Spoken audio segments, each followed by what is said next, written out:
Gwini cór ar an gédal sias fircin fóilsiúr goléir trónóna. Áras arm go raibh sibh an antíocht, agus go dtí seo tá an táilíonn faoin aimse, buíochas le dia. Agus cumála sin trís líbla bhas có. Fish the Jesus atá sibh den law special to show. May I say how welcome you all are, and Sabina, and I'm so pleased to see so many of you here. As I have just said, we're very grateful to the higher powers for allowing us the afternoons free of rain. I want to pay tribute immediately to how well you're all turned out. And you look as if you're enjoying yourself. But the 16th of June is, of course, this particular garden party celebrates the date of Leopold Bloom's famous journey around Dublin on a summer's day in 1904. And over a century later, Bloomsday remains a day when we have the opportunity to celebrate the genius of James Joyce, his legacy to us. And as we celebrate not only the great talent and life of James Joyce, we also have the opportunity, and this is very important, of recognising and acknowledging the immense and generous sustained talent of so many remarkable writers, performers and artists who enrich our lives at home and abroad. And we have the opportunity as well to remember fondly those no longer with us, but whose inspiration remains with us. We think, for example, in a special way of Deirdre O'Connell of the Focus Theatre, whose birthday is on Bloomsday. We must never forget, I think, on Bloomsday, the person, the family and the sacrifices that gave us the groundbreaking literary inheritance that is now celebrated all over the world. Ireland owes a debt to James Joyce. Earlier this month I had the opportunity to lay flowers on his grave in Uachtaráin in Zurich, where Joyce has rested since 1941. Since the 15th of January, he died on the 13th of January. And he's joined there by his wife, Nora Barnacle, whom we have celebrated long before we became President, Sabina and I, on Bloomsday in Galway, and other members of his family. And I took the opportunity of thanking the Zurich authorities and the gardener who have cared with such sensitivity for his resting place. It was to Zurich that James Joyce brought his daughter Lucia, hoping for a cure that didn't happen. But his name, in fact, they celebrate him as a man and as a member of a family. So while he's celebrated in many institutes and universities, it was very moving to visit those who recall his life in all its vicissitudes as well as its glories. My friend Professor Enrico Terranoni is here, who's translated Ulysses into Italian, and for which he won the Prix Napoli. There he is, over there.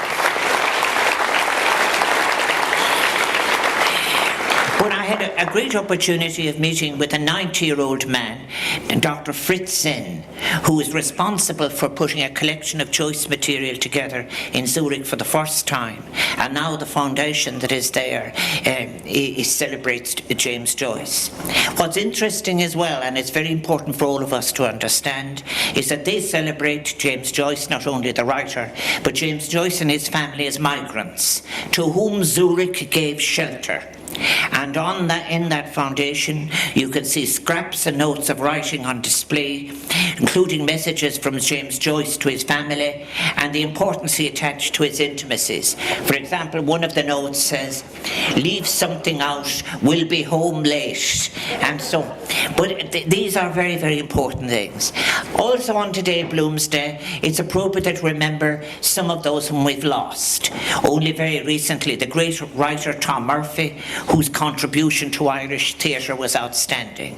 He was above all the great playwright of The Immigrant, capturing in a poignant way the impact of immigration as an experience that includes loss, violence and humour, all part of the transience of life that is part of the immigrant experience. And Tom Murphy is representative of something quite close to Joyce as well, and that is having to wait for recognition. The response when Tom in his 20s produced his great play Whistle in the Dark, in fact in London, was anything but calm. from some of the critics. But more than when the trilogy went on from Druid, there was an applause that went on for minutes and minutes and minutes and was repeated again and again, in the same way as many cases where now people celebrate James Joyce's work. I think we're celebrating a special theme today. As you know, we have 7 garden parties, and this year the different themes. But today we're celebrating the importance and the power of arts and culture within the community. Sabina said it to me earlier. I wish that all the people in the country could be as joyful and lively as all the people we've gathered here today. And you're doing very, very well so far.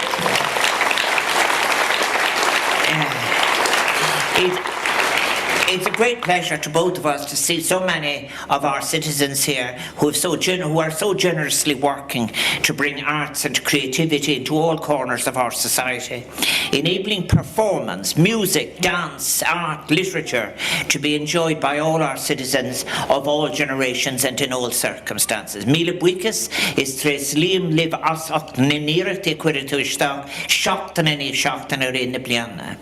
It may seem like a statement of the obvious, but maybe it is necessary to repeat it. But the arts have a rich capacity to connect people across boundaries and barriers, to make strong and durable connections and enrich the lives of all our communities.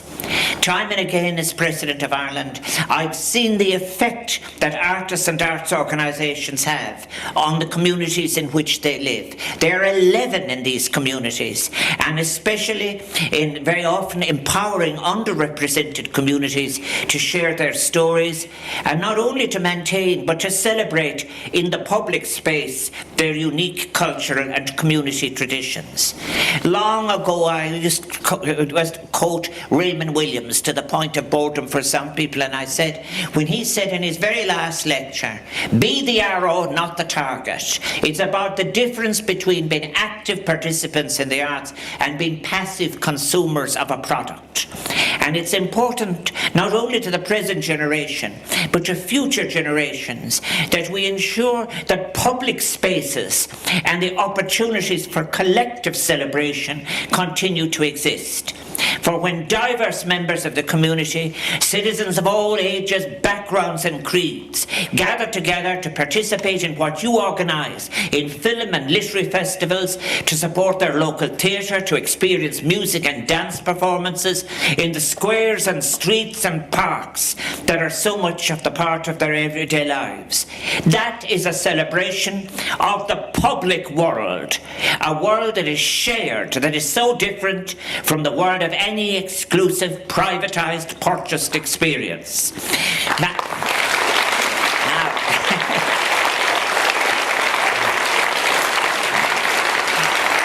in that regard, it seems like 100 years ago when Sandy Fitzgerald and myself were members of what was called Community Arts for Everyone, going around the country.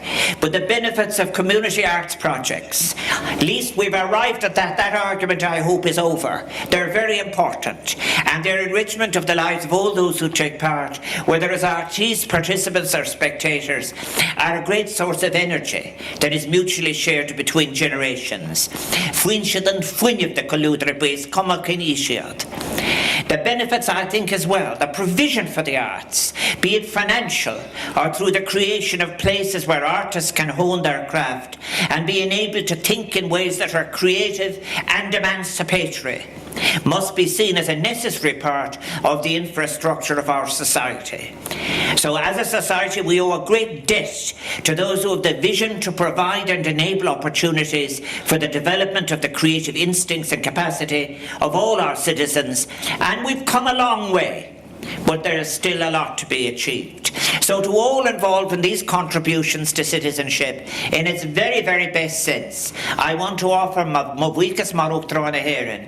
May I thank you as President of Ireland and tell you that what you do is very important for the renewal and sustenance of life in our society, for the health of our society, and as the best guarantee there can be of the imaginative possibilities of the citizens of the future.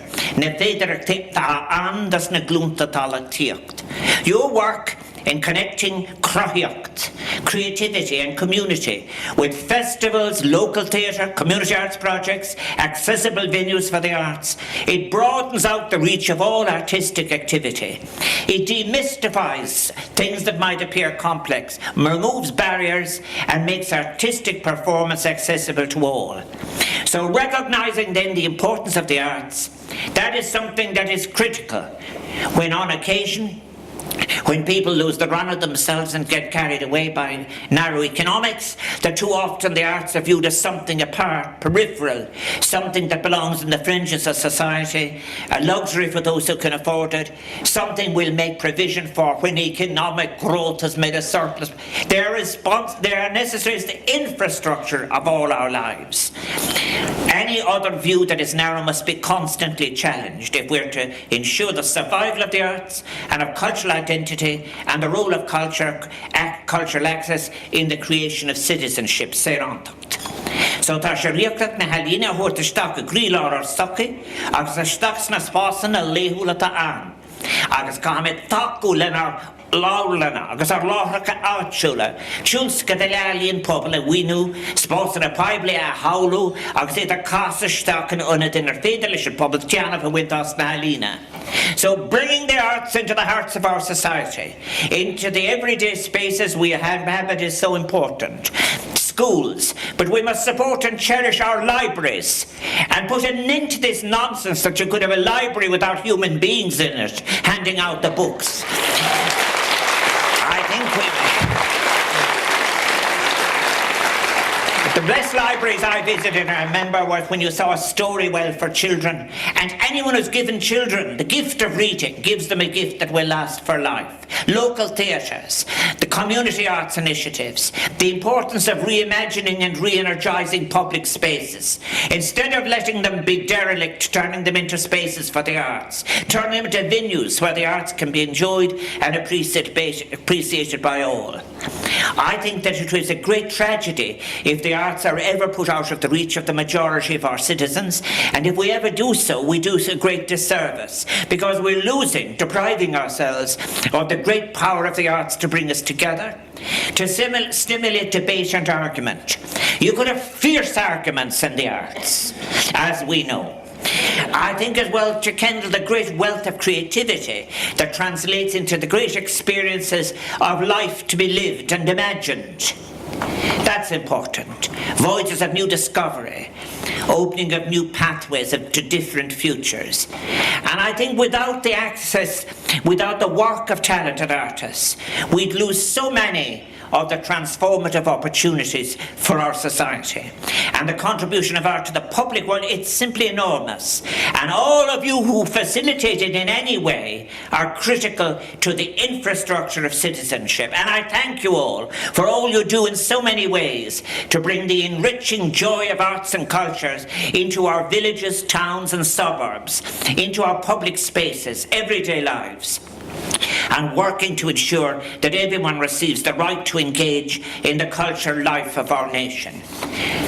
Marfocal Square. Sabina and I so appreciate the enthusiasm in this particular garden party with which you've partaken in what is a very special garden party.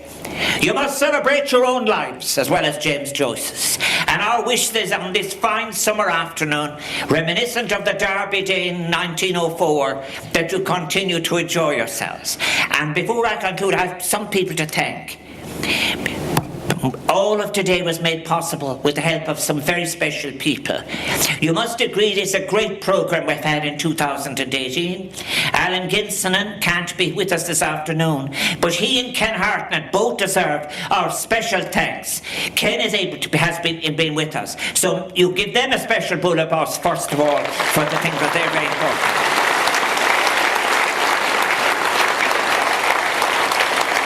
Now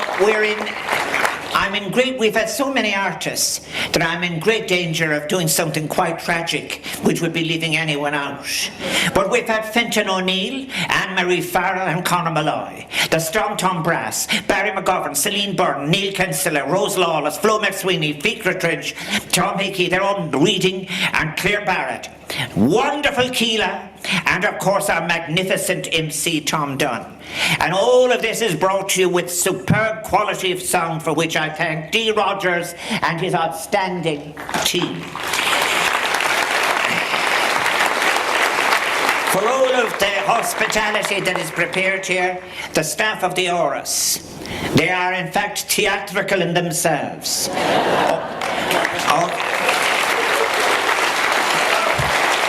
They're just dying to get going. Now, we have as well our friends in John of God's, the Civil Defence, the Gardaí, our volunteers from Gashka, and the work as tour guides. And all have worked so hard to make today an occasion of friendship and joy. Míle buíochas again, a fáilse roimh arís. Buinnig saltas and cuidelia den law. Enjoy all of your time here, and thank you for coming with us and having this special garden party celebration of James Joyce, literary people everywhere, all the people who work for the arts. Míle buíochas, thank you very much.